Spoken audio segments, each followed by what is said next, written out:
Bienvenidas y bienvenidos a nuestra segunda sesión virtual de nuestro curso de Teoría del Estado. En esta ocasión toca el turno de Política, un texto que Aristóteles escribe entre el 335 y el 323 a.C.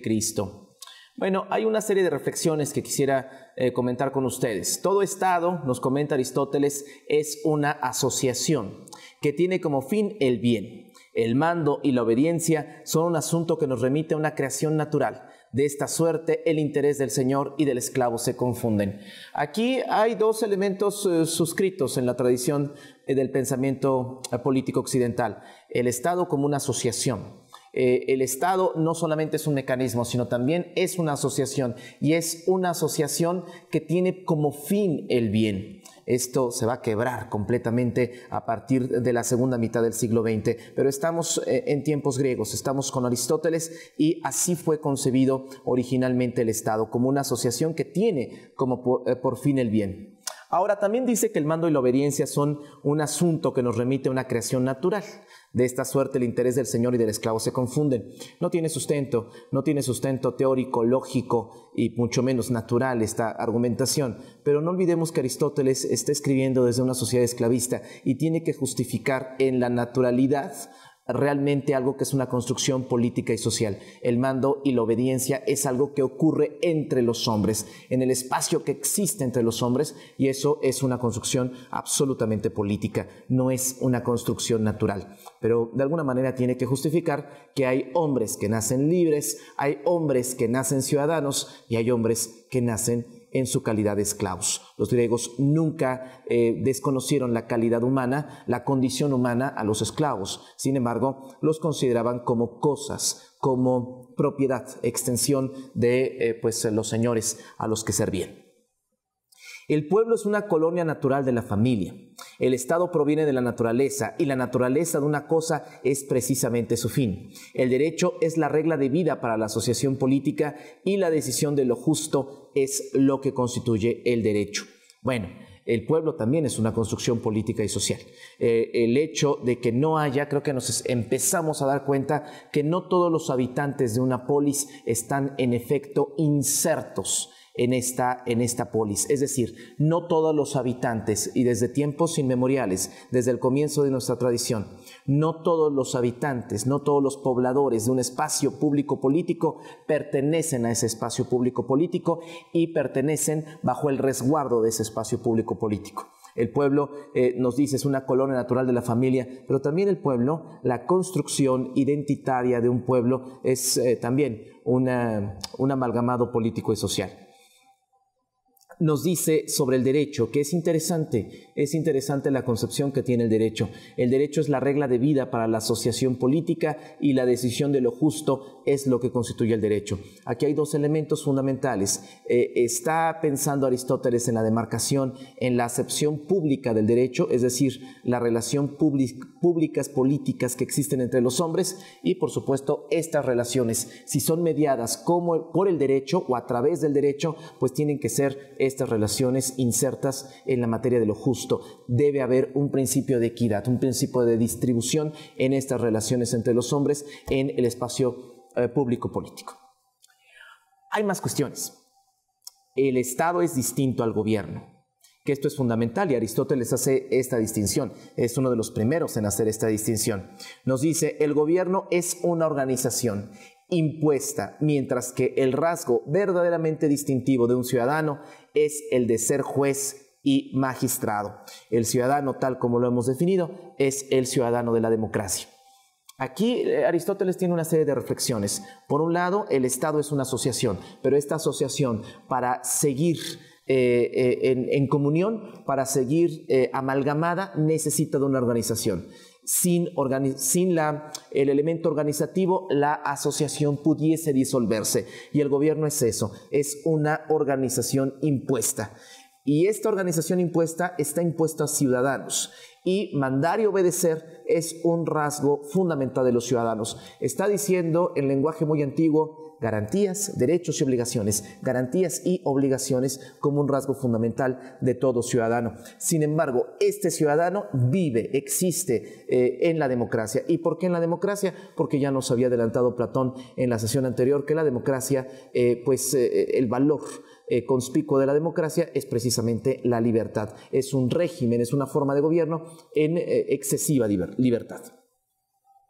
Ahora bien, aquí hace una reflexión interesante con respecto a los ciudadanos y lanza una pregunta. Bueno, pareciera ser que toda ciudadanía tiene un origen espurio. Y esta es una interpretación personal de lo que está diciendo concretamente Aristóteles. ¿Por qué? Habla de los rangos de ascenso, es decir, los rangos ascendientes.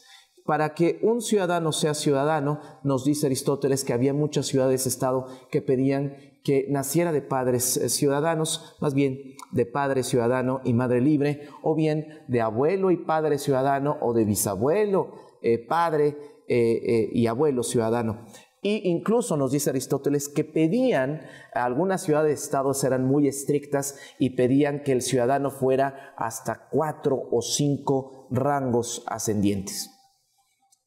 Nos dice Aristóteles, la precaución es innecesaria, la precaución es ociosa, porque el primer ciudadano no nació de padres ciudadanos, porque los primeros ciudadanos fundaron una ciudad-estado. Y el hecho de haber fundado, el haberse dado una ciudad-estado, pues nos remite a la concepción de la ciudadanía no como un asunto biológico, sino como una construcción axiomática entre los hombres, como un acuerdo dado entre los hombres.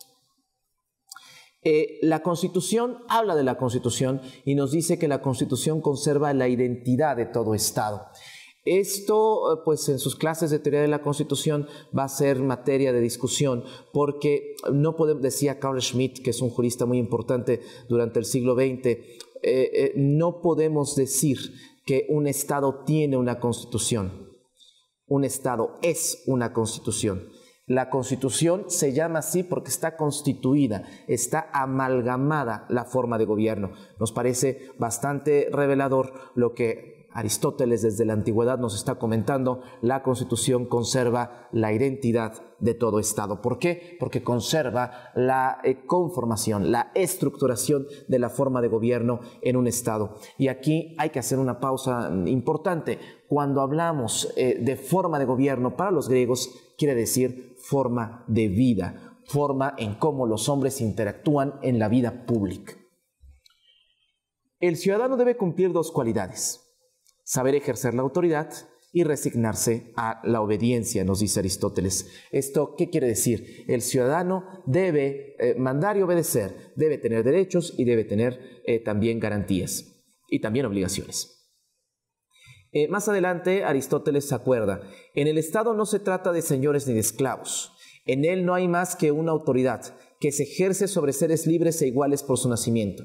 Esta es la autoridad política que debe tratar de conocer el futuro magistrado. La idea del Estado que surge, y habla Aristóteles no de la construcción del Estado moderno, que eso proviene de la Paz de Westfalia, eso proviene de 1648, es decir, pues prácticamente eso proviene del siglo XVII. Tanto Platón como Aristóteles, cuando hablan de la palabra Estado, para Aristóteles es curioso porque utiliza muchas palabras para referirse a lo mismo: Estado, sistema político, en fin, incluso utiliza la palabra sistema político. Cuando Aristóteles habla de Estado, realmente no se está refiriendo a esa construcción moderna, contemporánea del Estado, soberana del Estado. La palabra soberanía no existe plenamente en las letras de Aristóteles. Cuando habla de Estado, se está refiriendo a forma de gobierno, a constitución, a identidad en las relaciones entre lo público y lo privado. Ahora bien, nos dice que el Estado no se trata de señores ni de esclavos. ¿Qué quiere decir esto? Que el Estado, para su origen, para su conformación, necesita un elemento de igualdad originaria, si acaso ficticia, pero necesita una base de homologación, una base de equidad originaria entre los miembros. Esta idea va a ser desarrollada por las teorías contractualistas del Estado, por Hobbes, por Locke, por Rousseau, entiéndase en la Ilustración, entiéndase ya en el siglo XVIII, el Estado como producto de un pacto, pero los pactantes se encuentran en una relación de relativa equidad, se encuentran homologados en una relación, como decían los propios griegos, en relaciones de poder cara a cara, relaciones horizontales de poder cara a cara, y eso le llamaban democratización los griegos. ¿Qué más tenemos con respecto a las reflexiones de Aristóteles? Nos dice, la única y verdadera escuela de mando es la obediencia. El ciudadano subsiste siendo libre en el acto mismo en que obedece.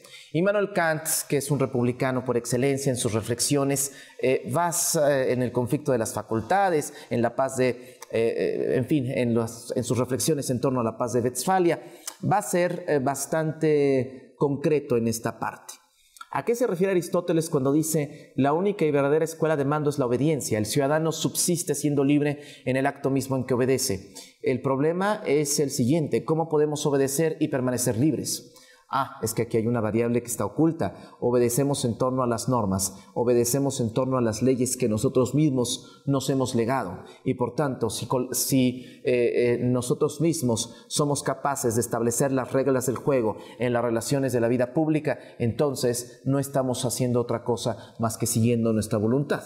Esa es una de las ecuaciones centrales del republicanismo. La república, recordemos que es el gobierno de las leyes por encima de los hombres, y que Kant va a llevar hasta este argumento aristotélico hasta sus últimas consecuencias. Habla de constituciones, y cuando habla de constituciones evidentemente está hablando de formas de gobierno. Constituciones que pueden ser justas y constituciones corruptas. Las constituciones justas son la monarquía, la aristocracia y la república. ¿Por qué son justas? Porque porque los intereses generales están en función, están en correlación con la justicia, con un principio distributivo de equidad. Y entonces está la monarquía, que es el gobierno de uno solo, la aristocracia, el gobierno de una minoría, que ya habíamos argumentado en el texto de Platón, que esta minoría proviene de Aristewin, el concepto de aristocracia, que son los mejores, los técnicamente más capacitados para el ejercicio del gobierno, y pues la república, que es la república. Curiosamente, en Platón es muy claro que la república es una dimensión estrictamente ideal, típico ideal. Pero para el caso concretamente de Aristóteles, república y democracia tienen hasta cierto punto una similitud. República y democracia son relativamente similares, porque la república es el gobierno de una mayoría, pero no de una mayoría instintiva, no de una mayoría popular, de una mayoría que es capaz de darse sus propias normas, sus propias leyes. Hay una especie de punto de conexión entre república y democracia para Aristóteles. Lo que en Platón son el agua y el aceite, están completamente divididos. En Aristóteles, sin ser lo mismo, tienen puntos de encuentro. Y bueno, las constituciones corruptas son corruptas porque los intereses personales están en función de arbitrariedades, de corruptelas, de transgresión a lo que se conocería en el siglo XVII, a partir del siglo XVII y XVIII, como el Estado de Derecho. La tiranía es la monarquía con el interés de uno solo, es una monarquía desvirtuada, es una monarquía corrupta, que coloca no el interés general por encima del interés particular. Eso sería una monarquía en estricto senso. Coloca la tiranía el interés de uno solo por encima de los intereses particulares, transquiversando la norma. La oligarquía es una minoría con el interés de los ricos y la demagogia una mayoría con el interés de los pobres. Curiosamente, más adelante Aristóteles nos habla de politeia, no tanto de democracia, pero una forma desvirtuada del principio popular que está al gobierno es precisamente la demagogia. Hay hasta cierto punto, digamos que una nota al pie. Lo que hace Aristóteles es colocar una nota al pie a lo que Platón nos contaba en torno a la democracia. Y entonces decía Platón que la democracia era la forma más bella de todas porque se desvirtuaba con rapidez. ¿Cómo se llama esa desvirtuación? ¿Cómo se llama esa transquiversación? Bueno, se llama demagogia. Bueno, Dice más adelante Aristóteles, no debe dejarse a la multitud ni el derecho de elegir a los magistrados, ni el derecho de exigir a estos cuentas de su conducta. La multitud es instintiva, la multitud es ignorante, la multitud tiene necesidades. No puede una multitud ignorante, con necesidades, con prejuicios, con instintos, corregir a los magistrados. Cuando habla de magistrados, está pensando en el Demos, en el Tribunal de los 500, está pensado en cualquier ciudadano que ejerce funciones públicas. No puede dejarse a la multitud el derecho de elegir a los magistrados, ni el derecho de exigir a estos cuentas de su conducta, porque si esta multitud hay instintos, hay necesidades, hay ignorancias, hay prejuicios, lo que saldrá es precisamente lo mismo. Aristóteles lo que está haciendo es una crítica a la democracia. Creo que a estas alturas de nuestro curso, a apenas 2 sesiones de nuestro curso, nos debemos dar cuenta que la democracia pues tiene muy mala prensa. La democracia se maquilló y se revistió de atributos y se le colocó atributos y adornos que no puede sostener a propósito del triunfo del parlamentarismo y la ruptura de las monarquías absolutas. Estamos hablando segunda mitad del siglo XIX. A partir de ahí, la democracia empieza a tener muy buena prensa, pero antes no. Siempre los antiguos, los ilustrados, pues todos consideraban a la democracia exactamente de cuerpo completo, exactamente como es. Sobre la soberanía, habla de soberanía. Debe pertenecer a las leyes fundadas en la razón. El magistrado único o múltiple solo debe ser soberano en aquellos puntos donde la ley guarda silencio.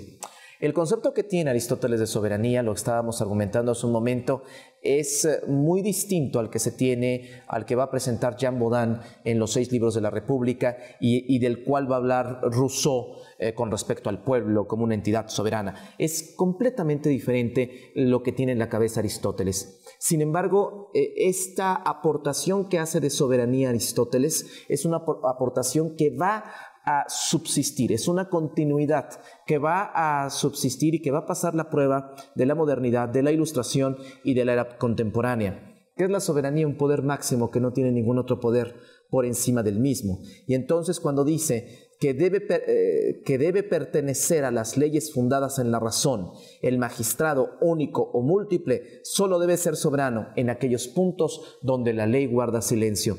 La soberanía es precisamente llena. Curiosamente, este es el concepto central en la moderna teoría del Estado, el concepto de soberanía. Pero la soberanía no se ejercita de manera plena. Para eso está la ley. Lo que se ejercita de manera plena es la ley, es la norma, es el derecho. La soberanía se ejercita cuando la ley guarda silencio y se ejercita a criterio del magistrado, único o múltiple, es decir, del monarca, del cuerpo colegiado de aristócratas que está gobernando o de ese cuerpo de magistrados que comanda de manera colegiada la república. Esta soberanía única o múltiple que descansa en uno o que descansa en un grupo solamente debe ejercitarse cuando la ley guarda silencio en torno a algo. O cuando la ley, algo que no dice Aristóteles, cuando la ley debe callarse para que la ley siga hablando, cuando la ley debe suspenderse para que la ley siga operando. Pero esta es una configuración que el Renacimiento la va a terminar de acabar. Se llama estado de emergencia, estado de necesidad o estado de excepción, de acuerdo a las circunstancias. Pero sobre esto mucho más adelante. Aristóteles pues está sembrando las semillas de lo que será la producción del pensamiento político occidental. Hay más cuestiones importantes en torno a Aristóteles. Me parece que tiene reflexiones muy importantes en torno precisamente al problema de la justicia. Y bueno, Aristóteles tiene, digamos que una concepción de la justicia. En cada uno, curiosamente, en cada uno de los, digamos que de las reflexiones, habla precisamente en materia de justicia. Y la justicia la comprende como un punto de equilibrio entre el interés general del Estado y el interés individual de los ciudadanos. Sin querer, Aristóteles lo que está haciendo es prefigurando algo que la escuela pandectista en la tradición romano-germánica hará muy bien: la sistematización del derecho en torno a la distinción entre lo público y lo privado. Lo que está haciendo Aristóteles es eso. Habla de la justicia como un punto de equilibrio entre lo público y lo privado. Un punto de equilibrio entre el interés general del Estado y el interés individual de los ciudadanos. Hay una alegoría interesante sobre la ley de la igualdad de los animales. Esa es una nota al pie que está en Política. Y entonces, si mal no recuerdo, dice: están los leones con las cebras y las cebras piden igualdad frente a los leones. Y entonces los leones evidentemente dicen: bueno, si quieren igualdad, cuando ustedes tengan colmillos y garras, pues habrá igualdad entre nosotros. ¿Qué quiere decir? La igualdad supone un principio aritmético: 1 es igual a 1. La equidad supone un principio geométrico: 3 es igual a 1. ¿A qué vamos con esto? Lo que la justicia debe buscar es la equidad entre los hombres, no la igualdad. ¿Por qué? Porque la naturaleza de los hombres es abismalmente distinta unos frente a otros. Somos radicalmente plurales y radicalmente distintos.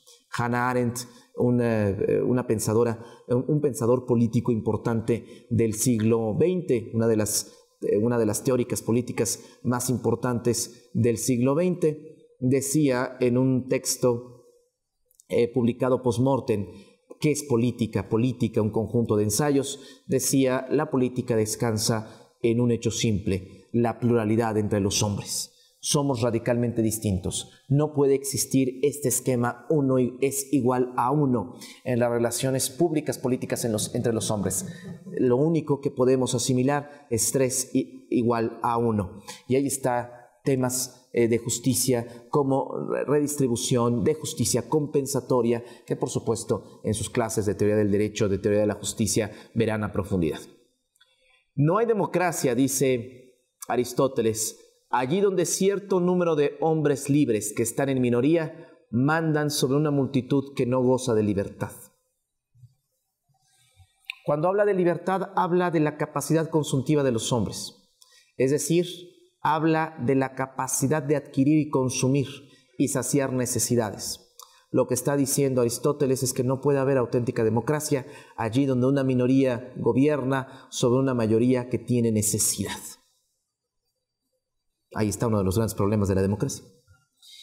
No es casualidad que la teoría política del siglo XX hable de la democracia en su acepción económica correlacionada con el desarrollo económico entre los hombres.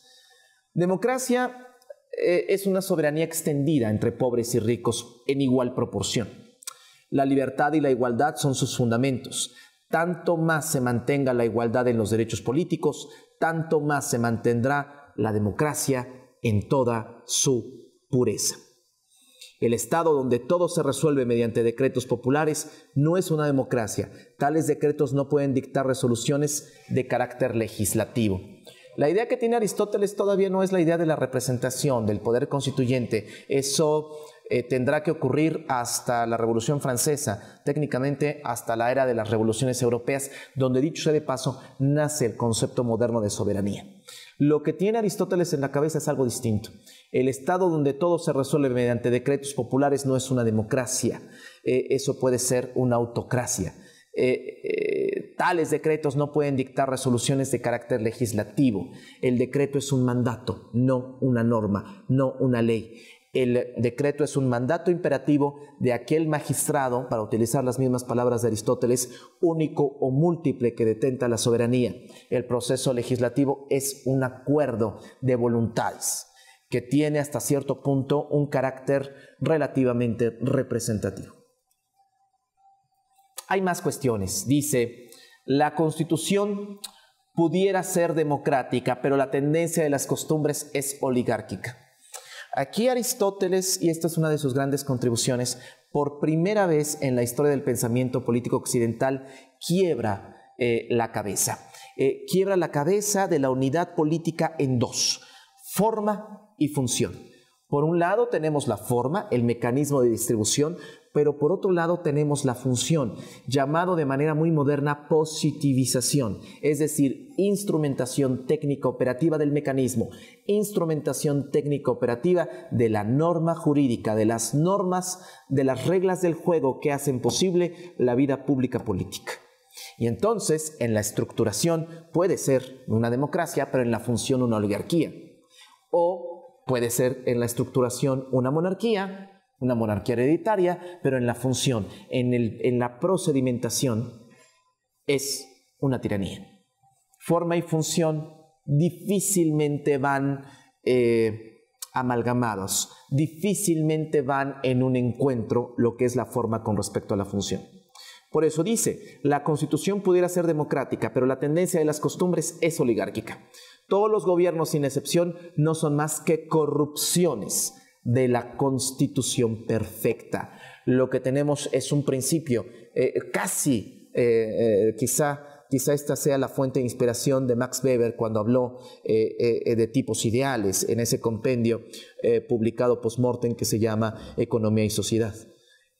Lo que tenemos es un tipo ideal. La forma de gobierno no deja de ser un tipo ideal, pero una cosa es cómo este tipo ideal está configurado y la otra muy distinta es cómo este tipo ideal está procedimentado, está operando técnicamente. Todos los gobiernos, sin excepción, no son más que corrupciones de la Constitución perfecta. Si un gobierno se inclina a la democracia, entonces se llama república, que es precisamente lo que comentábamos hace un momento, donde existe una especie de concilio entre la democracia y la república. La democracia como una forma de república. Si un gobierno se inclina a la democracia, entonces se llama república. Y la república es una forma limítrofe entre la oligarquía y la democracia. Tomando algunos principios de estas dos constituciones tan opuestas, hemos de formar la república como se forma un símbolo amistoso, uniendo las partes separadas. Es interesantísimo cómo existe un elemento oligárquico, un elemento productivo, un elemento segregado. Recuerden que la oligarquía es el gobierno del censo. Y finalmente un elemento popular. Esto el propio Cicerón en otro texto que se llama La República hablará de asiduos y proletarios. La palabra que utiliza Cicerón es la república es una forma que serpentea a la mejor forma de gobierno. ¿Por qué? Porque establece en un equilibrio a los asiduos y a los proletarios. Pero ese Cicerón, que no es un hombre de letras, es un político que fue capaz de acceder a la vida contemplativa, que fue capaz de pensar.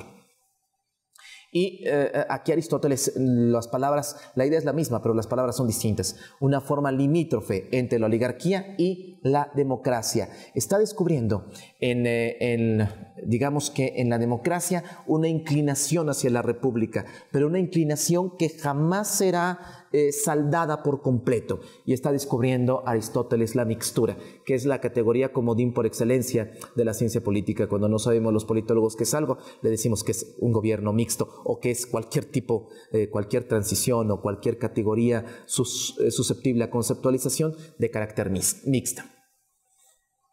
Nos comenta Aristóteles, puede reunirse la legislación de la oligarquía y la de la democracia relativa a una materia dada, por ejemplo, el poder judicial. El poder judicial tiene principios mixtos. ¿Por qué?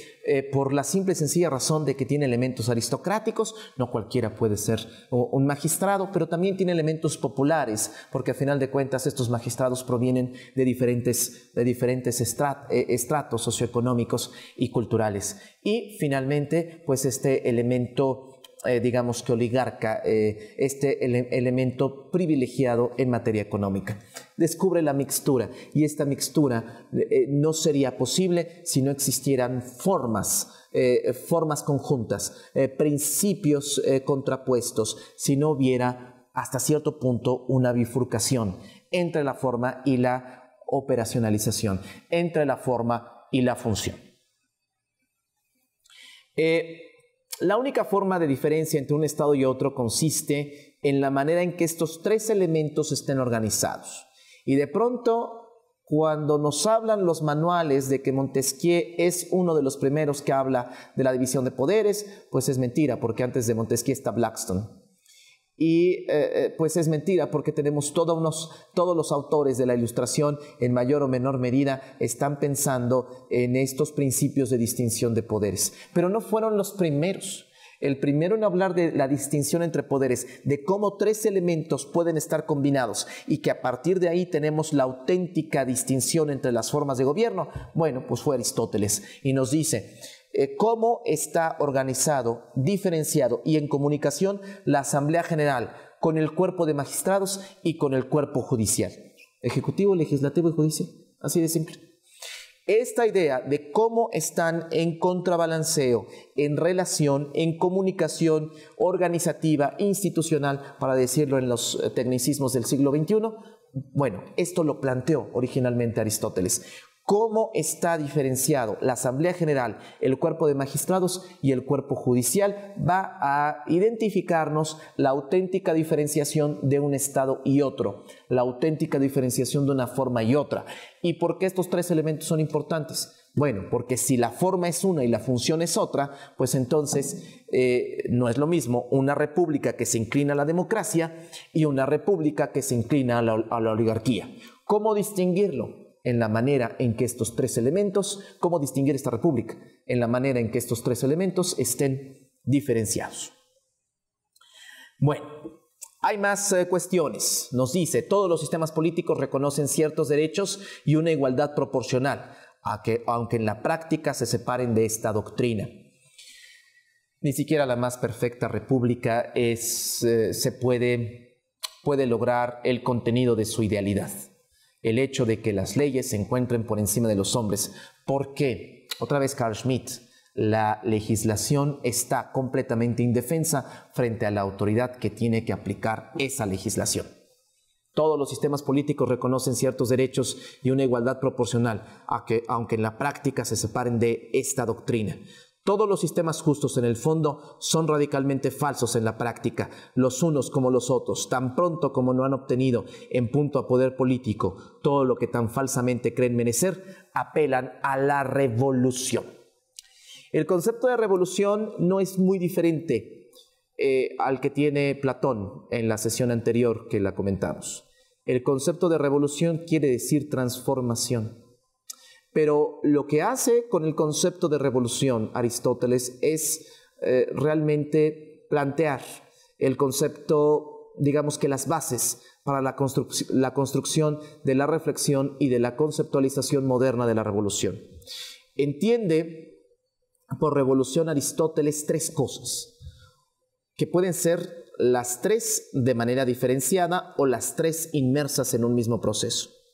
Unas veces atacan el principio mismo del gobierno para reemplazar la constitución existente por otra. Es decir, hay una revolución cuando pasamos de una monarquía a una aristocracia o cuando pasamos de una democracia a una tiranía. Eso es una revolución. Lo que Platón llamaba simple transición, Aristóteles lo llama una revolución. La transformación de una forma de gobierno por otra. Otras veces la revolución, en vez de dirigirse a la constitución que está en vigor, la conserva. Es absolutamente revolucionario la ausencia de cambio, mejor dicho. Es absolutamente revolucionario la ausencia de transformación en la forma de gobierno a pesar de los cambios en la función. Es decir, que una monarquía siga siendo monarquía a pesar de que en la función pasemos de principios operativos oligárquicos a principios operativos democráticos, y que a pesar de eso la forma de gobierno siga inalterable. Eso es una revolución para Aristóteles, que las transformaciones de la función no alteren el principio de la forma, que siga siendo una república independientemente de que pasemos de principios timócratas, aristocráticos, a principios democráticos en la función. Y dice, a veces la revolución simple y sencillamente fortifica un principio y relaja otro. Es decir, una república democrática, a veces el principio democrático se fortalece frente al principio democrático, o viceversa, el principio popular de la democracia se fortalece en relación al principio jurídico legislativo de la república. Es decir, Puede ser revolución por transformación, revolución por permanencia y la última es revolución por fortificación o relajación de algún principio.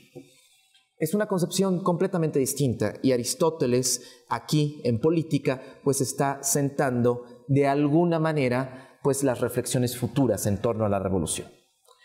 ¿Cuál es la causa de las revoluciones? La desigualdad.